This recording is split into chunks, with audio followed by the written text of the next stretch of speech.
السلام عليكم ورحمة الله وبركاته. أهلا وسهلا بكم في حلقة جديدة من حلقات دكتور أحمد فاروق ميرا، استشاري جراحة الأوعية الدموية والأشعة التداخلية.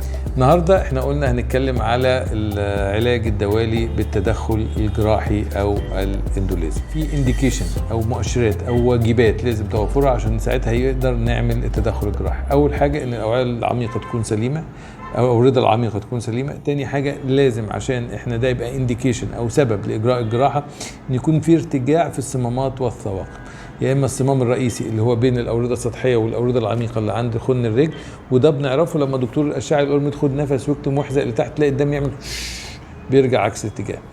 او لو الصمام سليم تلاقي قفل، يبقى الدم مع الضغط زياده الضغط ما بيرجعش، يبقى الصمام سليم وكومبتنت. ليه لما بنعمل احنا جراحين الاوعيه او بتتعمل الدوالي باسلوب سليم صحي طبي مظبوط عمرها ما ترجع؟ لان انت بتربط فيه صمام رئيسي بين الاورده السطحيه والاورده العميقه، وفي 3 أو 4 أو 5 اوعيه دمويه اللي بتدرين عند الصمام ده. دايما او في الغالب الجراحين ما بيربطوهاش وبيربطوا الصمام الرئيسي ويشيلوا الدوالي ودول يتسابوا، لكن فبيجي الدم يرجع يلاقي الصمام الرئيسي مقفول فبيرجع في دول، فتلاقي حصل تشعب. فالدوالي المرتجعه، عشان كده الدوالي المرتجعه بيبقى الشكل فيها اوحش وعنكبتين، تلاقي منظر بشع نتيجة ان بترجع مش في وريد واحد، ده في كذا وريد. عشان كده لازم دول يتربطوا كويس جدا، ونعمل نستأصل الدوالي ونربط الثواقب بحاجة اسمها افالجن اللي هي عن طريق هوكينج، ودي بنعملها تجميل من غير غلظ خالص.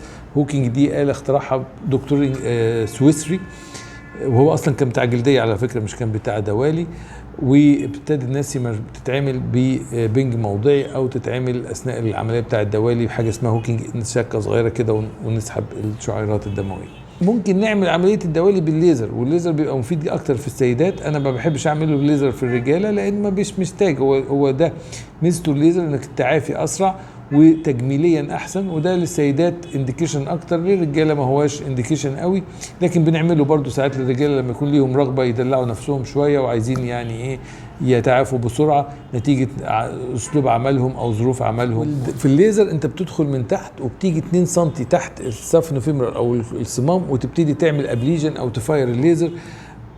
والمشكلتين الاساسيين اللي هم كومبليكيشن او مضاعفات الليزر، ان ممكن يحصل نتيجه الليزر الاكستنشن بتاع الهيت يوصل للاورده العميقه وممكن يعمل جلطه في الاورده العميقه. دي نمره 1. نمره 2 ان بيبقى في سيجمنتس من اللي بتعمل لها فايرنج ما بيحصل لهاش ابليجن والصمام ما بيتربطش، فممكن الدوالي يبقى الريكارنس فيها عالي لان انت ما ربطتش الاوعيه دي.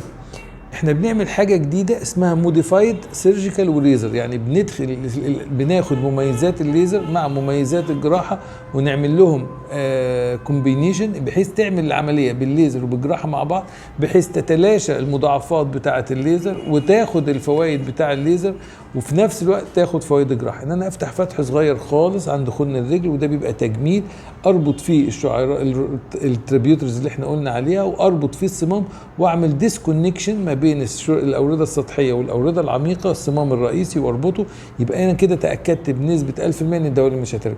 نمره 2 لما باجي افاير الليزر سواء من تحت او هتدخل من فوق، انا متاكد برضو 1000% ان الاكستنشن بتاع الهيت بتاع الليزر مش هيوصل للاورده العميقه، لان انا عملت ديسكونكشن وقفلتها وربطتها، سواء دخلت من تحت او كملت من فوق وعملت ابليجن بالفاير الليزر مش هتوصل الهيت دي للاورده العميقه ومش هيحصل جلطات. يبقى انا كده استفدت بالتجميل بتاع الليزر واستفدت من سرعه التعافي من الليزر، استفدت من الجراحه في ان انا ربطت الصمام والشعيرات الدقيقه عشان الدوالي ما ترجعش، وعملت ديسكونكشن يعني فصل ما بين الاورده السطحيه والاورده العميقه وربطتهم عشان ما يحصلش انبعاث حراري او تمدد للحراره بتاع الليزر للاورده العميقه تتجلط وتعمل جلطات.